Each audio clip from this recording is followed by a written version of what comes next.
Okay, guys, anything we need to go back over? You got any questions about anything that we've covered so far?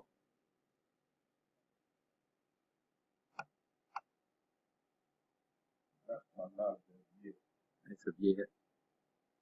So how we doing on our topic list? So we should have through basic gauge, right?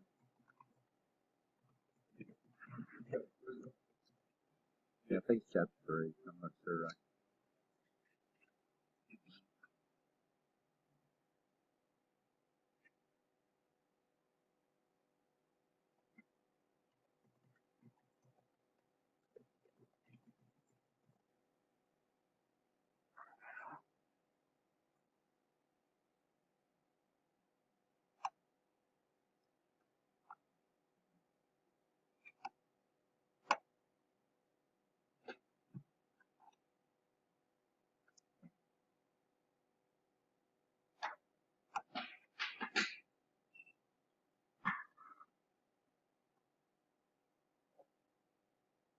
Yeah, it should be chapter 3.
Now, the gauge we've talked about so far, we refer to those as positive logic.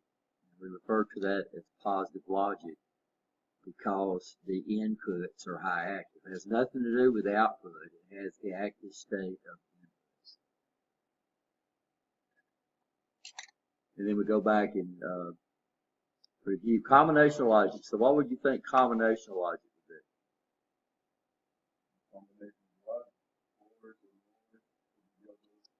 To perform more complex tasks, right? So right now all we've done is looked at our five basic gates, and that's what amazes me, that 5 basic gates. We can arrange those to count. We can arrange those to do all different types of things, right? To hold, we can arrange them to act like memory, so they can actually have memory capabilities to them. All these 5 basic gates. So all logic basically is formed from the 5 basic gates. It's just what's going to happen here in a minute is we're going to look at something. And how far we get into this, because we need to really work on lab, but we're going to get through the first part. Boolean algebra, everybody okay there? We just looked at a very little bit of it, right? You understand? And it's Boolean algebra. It's not algebra. So some of the rules that you'll use in regular mathematical algebra would apply. But we've got an and. And what's the Boolean equation for an and?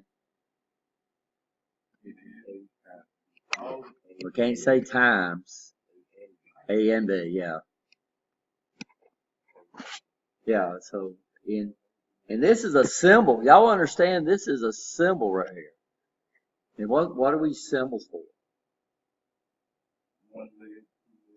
To represent something else, right? That's what we use symbols for. So in mathematics, that symbol means we multiply whatever the value of A is times the value of B. In Boolean algebra, that symbol means we AND what's coming in on input A with what we on input B. So we say that right there is what? Yeah, but we say that's the plus sign. But it's a symbol. So when we get into some other things, this is a symbol. We have an interface where we can connect devices together. It's called a differential interface. That's what USB is. And we use this symbol to mean non-inverted.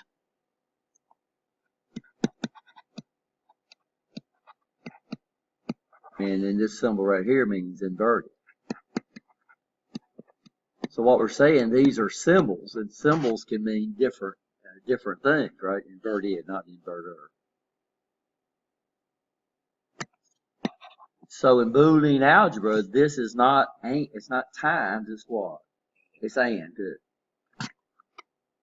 And then of course the Boolean equation for an OR would be equal to A or B, right? The Boolean equation for a not would be equal to A. We need to put this, actually put the equation out there. So normally we start off, or what we start off with, we start off with the state of the output, right? You understand?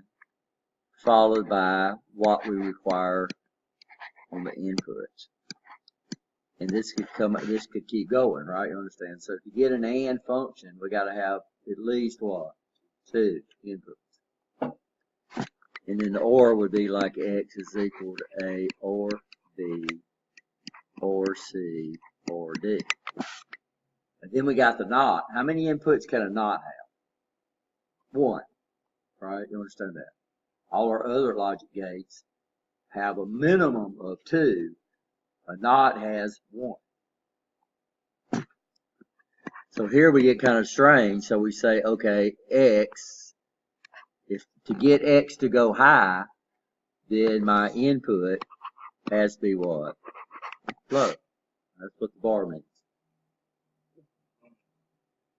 So to get X to go high, the input has to be what? Low.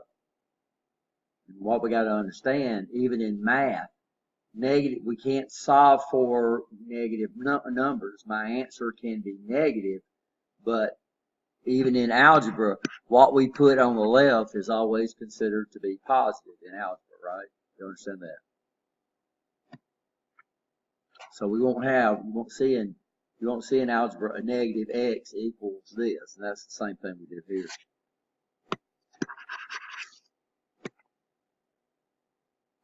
So we say an AND to get a high active, we have to say A and B, and then we invert it, right? That makes sense? Inverted means it's opposite of what it was before.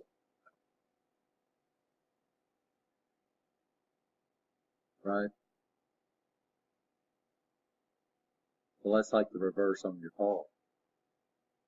Well, that's not true, because the reverse on your car is always backwards. But when we say that bar, it means you invert it. So this says take A and B, and since the bar goes over the whole thing, we invert our answer to get over here. So if I come over here and I said X is equal to 1 and 1, okay, so what's X equal to 1 and 1? Well, it's equal to 1, and then it tells me to do what? Invert the answer, so that means X would equal to 0 when the 2 inputs are high. So it means to do what? Invert the answer. So if I was to come over here and do the AND, and now we're going to actually put values in here. So I'd say X is equal to A and 0. Well, A and 0 equal to what? Equal to 0. And then what do I do with that?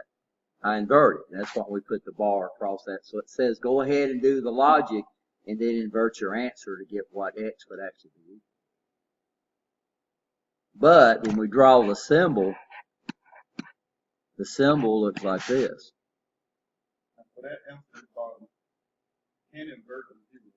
Can we invert a zero? We can, when I say what you mean you can't invert a zero, it means in logic we got two things. We got 1 and we got a 0.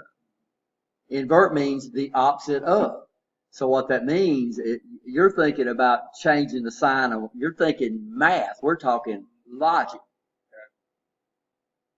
So in logic, when we say invert a 0, it becomes a what? A 1, and we say invert a 1, it becomes a 0. Don't think about math. So there's, in math, 0 is the only number that has no sign,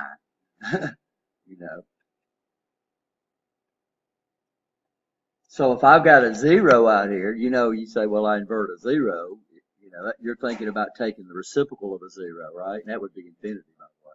But here, what would we do? Invert means if it's a 1, we make it a 0, and if it's a 0, we make it a 1. So normally in math, we say to get the opposite of, so that means we turn a number into a fraction. So a fraction is the opposite of a number, right? You understand that? But if you take the reciprocal of, so taking the reciprocal gives you the opposite of. What happens if you take the reciprocal of 0? What's that answer? Most people think it is. Do it on your calculator. Say 1 divided by 0. Or ask whoever you talk to on your phone. Was it, who's the Apple? Siri. Ask Siri what's 0. What's 1 divided by 0? Yeah, why? Well, a lot of people don't understand what division is. Division is repetitive subtraction. So what I would do, and let's do whole numbers, is we say I have 25. Well, what division is? Division is repetitive subtraction. So if I wanted to divide this by 5, I would say 5 minus 0 would give me 20. I would say 5 minus 0 would give me 15. I'd say 5 minus 15 minus 5 would give me 10. And I'd say 5 minus 10 would give me 5. And then I'd say 5 minus 5 gives me 0. And then I'd say 0 minus 5, and I get a borrow, so we're through. And I would count the number of times I divide.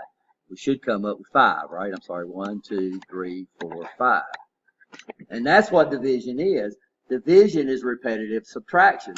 Multiplication is repetitive addition. But what we do is we learn multiplication tables so we don't have to do it. So I don't have to say 5 times 5. It's 5 plus 5 plus 5 plus 5 plus 5. What I learn is 5 times 5 is 25, right? You understand? I learned that. And I learned that 25 divided by 5 is 5. I know it's just opposite. So how many times can I subtract 0 from 1 and not generate a borrow? Yeah. How many times can I subtract 0 from 1 and not generate a borrow?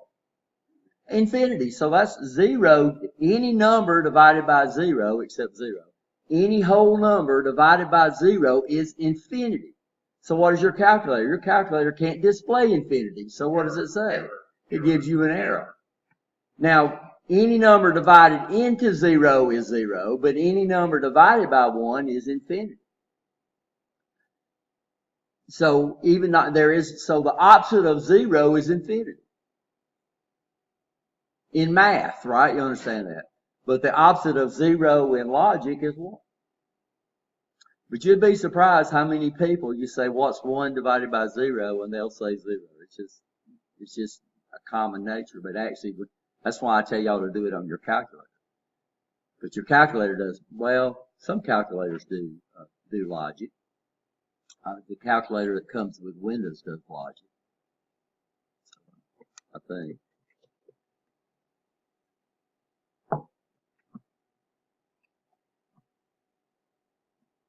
In fact, I know it does. In the calculators that I buy do logic. So on this one right here, if you came over and view, what you do is you go to Programmer's Calculator, and then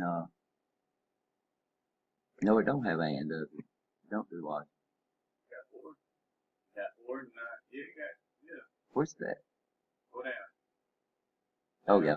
So see, this guy does do logic. It's got exclusive OR, but we'll talk about that later. It don't have NOR, but we got this change sign right here, right? That understand? So, I would say and then I would hit this on my answer, and then that would give me a name. So the NOR would be X is equal to A or B or C, and then I would invert my answer, right? That's what the bar means above the top. But notice on every one of them, it's showing me, right? Simplified combination of logic circuits. We're not going to get that far. What we're going to get to is this thing called De Morgan's theorem. And then we'll come back and do the Boolean logic later. So we're okay here, right? Everybody okay? So this is this is the gate's name. When we do this, we usually do 2 input gates because it keeps them from getting cumbersome, right? And then this would be the Boolean equation, and these are the expressions we try. So the expressions can get pretty long too, but an AND gate will be all highs on the input to get a high on output.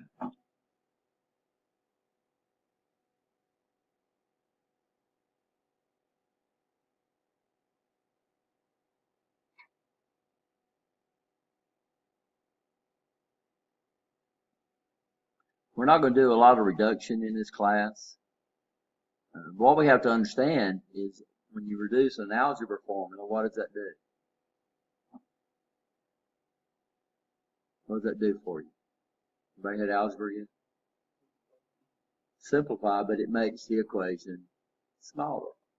And if the equation gets smaller, it makes the equation easier to work with, right? In Boolean algebra, if we can reduce a Boolean equation, it makes the circuit smaller. If the circuit gets smaller, it means what? It becomes easier to understand, but another thing is it costs less what? Less money to put this together.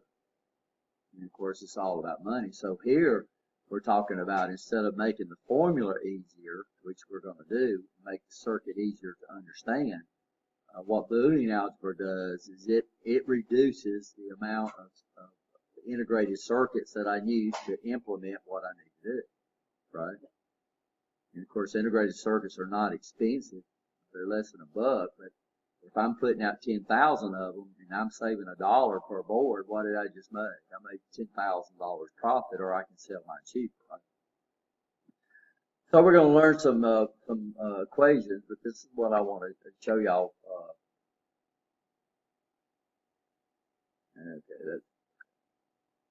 What De Morgan's theorem says is that every AND has an OR function and every OR has an AND function. So if I come up here and see this guy right here, let me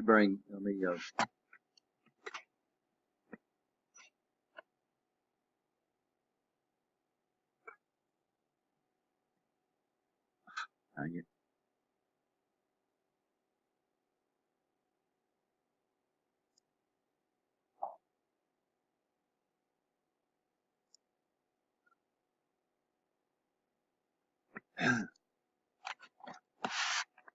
So if I come up here and I put this guy here, let's just start off with an AND.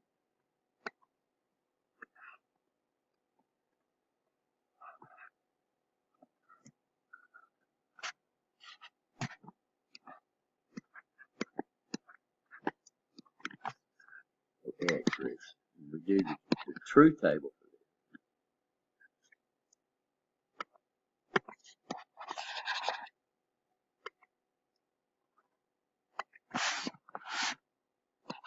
A, B, X. What do? First of all, we just start off counting in binary, right? So I know I've got 4 combinations. Well, I know I have 4 combinations. 2 inputs, 2 seconds, we give you 4 combinations.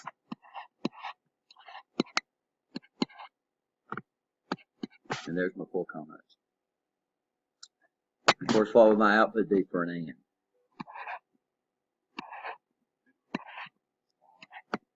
Now, when we come up here and look at this, I said it took what? All highs on the input. Highs equals a high on the output.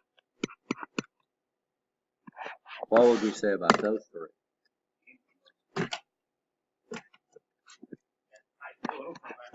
Any low would give me a what? Low. Now, if I draw the symbol for any low would give me a low, that's going to be an OR symbol. Any low on the input would give me a low on the output, and that would be the symbol right here.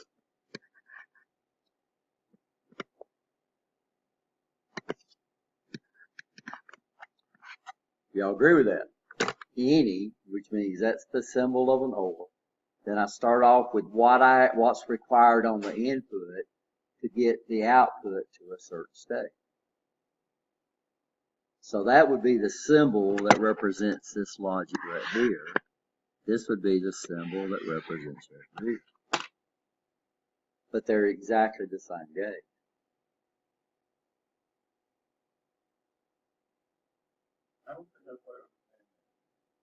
Anytime I say any, anytime I say all, I'm going to start off with this symbol right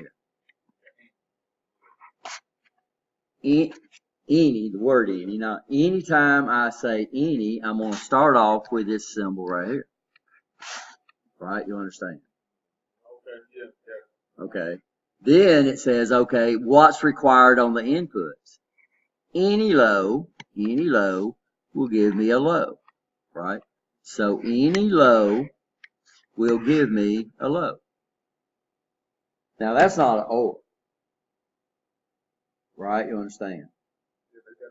It's got a name. Well, not an OR. That's a good shot, but it's not an OR. Because a NOR tells me that the active state of the input is the output is opposite from the input. Here, the active state of the output and input are the same. The input is low active and the output is low active. Y'all understand what I'm saying? So to get a NOR, so here the input is high active. It's looking for a high, right? This is going to give me a what? A low. So they're opposite, so this would be a NOR. So to get a NOR, the active state of the input and active state of the output has to be different. Here they're the same. I got bubbles on the input and I got bubbles on the output. So this is some type of OR. Y'all understand that? But we can't say it's an OR because an OR is this symbol right here.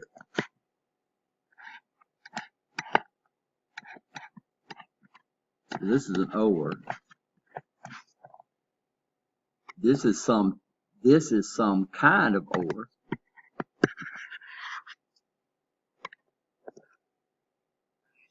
So we call this guy here is called a negative.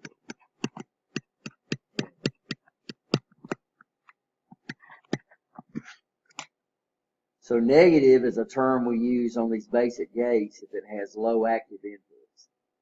OR means the active state of the input and the active state of the output are going to be exactly the same. So why is this an OR? Because the input is positive logic.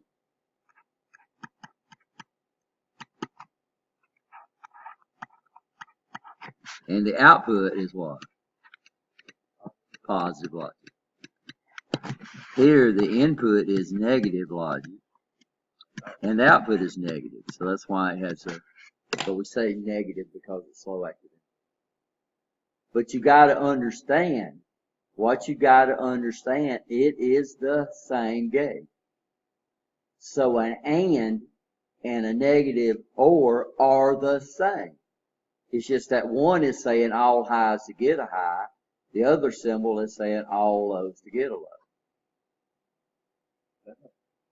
Now what happens is that if the schematics are drawn correctly, the gates are drawn depending on what the gate is looking for.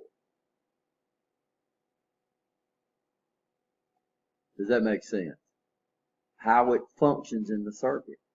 Is the gate looking for any low to get a low, or is the gate looking for any high to get a high?